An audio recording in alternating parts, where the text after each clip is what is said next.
Assalamu alaikum and welcome to my presentation of biology about specialized cells.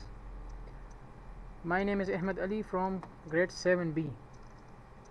Today I'm going to be talking about only 4 specialized cells. So let's go.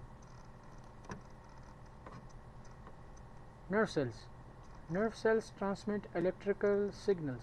They are well suited to their function because they are thin and can be more than 1 meter long. This means they can carry messages up and down the body over large distances.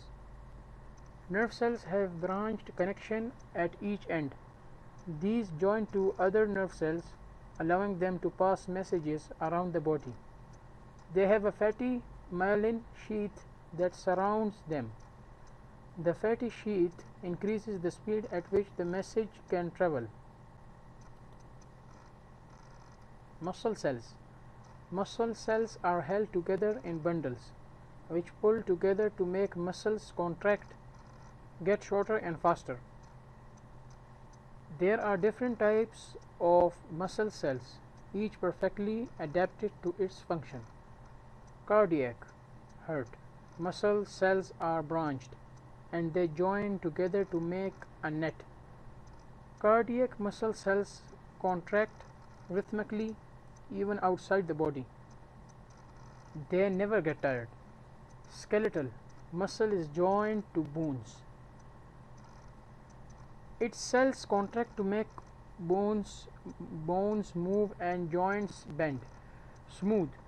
Muscle cells make up thin sheets of muscle, such as the stomach lining.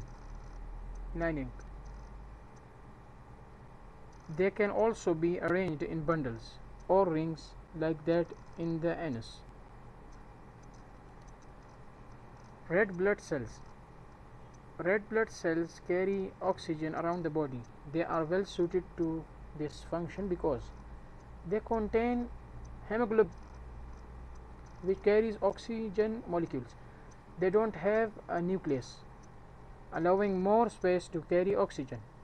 They are a flat disc shape, biconcave, which gives them a large surface area and the best chance of absorbing as much oxygen as they can.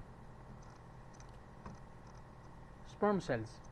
Specialized sperm cells are essential for human reproduction.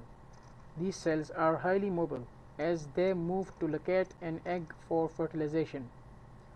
The mitochondria within the sperm cells provide the energy that these specialized cells move with a high rate of speed. Thank you very much. Assalamu alaikum and